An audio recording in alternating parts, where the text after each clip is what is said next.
All right, here we have Ghost, I think, symbol GHST versus BUSD. This is going to be requested by Mr. BK. He's looking at 4-hour daily weekly on Binance, the very highly esteemed shitcoin exchange. And what do we have right here? Short term, losing its luster a little bit. Looks like we've already tapped in this region a couple times. I do think this one short term probably does break down a little bit more towards 185 or 186 or so. Is that problematic for the long term trend, however, is the real question. And, well, yeah, it would start to get a little bit more, well, maybe not necessarily. I mean, this one is actually starting to lose structure right here. Let's go look at momentum oscillators really quickly. Is this one losing its luster? Daily, no, this one's coming all the way down. 226, the magical number to turn it back up, which is actually about a quarter away from current price action and quite a big move on a $2 name almost. 4-hour will turn back up with any sort of a closure above $4, and also volatility will expand as well, it looks like.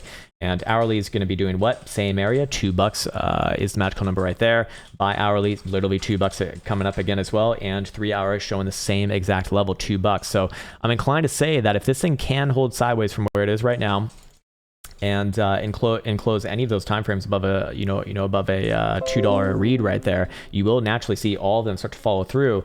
And I would be looking for this to, well, I guess it'd be rather sloppy, which is okay. You can get that on altcoins certainly.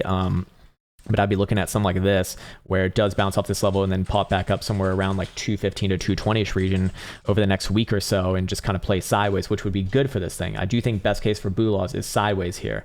Now, if it does break below this level, I would be looking first for a move down to about 185 to 180ish region, very likely a bounce there, and then come back to it after that. I don't necessarily know if the daily would start to look pretty damn good. I think I put this trend line in here as kind of like just a general guide if it was going to come back down and put in a higher low, because that actually might even end up working out, which is kind of funny.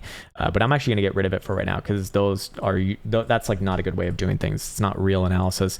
But for what it's worth right now, I'd give it a chance. I'd give it a chance to bounce off this level first. If you start to see some of those timeframes closing above $2, then I'd start to look for a bit of a bounce in sideways, and that's going to start to look okay.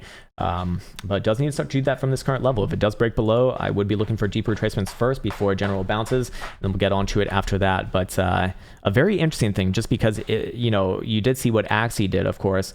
And this thing, I believe, is in the same sort of class, of assets. So fair enough. Ranges are pretty well defined right here. Of course, we should go over the top side ranges as well. I just think they're not as relevant right now. I don't think this thing's, close to breaking out. Best it does is sideways within this range right here, but 2.25 would be the magical number right there. And guess what? I believe that was also the daily. Yeah, the daily is 2.25 as well. So above there, momentum starts to turn up again as well. And I'll start to look for, a run towards per all-time highs and very likely new all-time highs. So yeah, there you go. Let's see, maybe is there anything obvious on like a 2-day? 2-day looks like it kind of wants to break down as well. 3-day, same thing.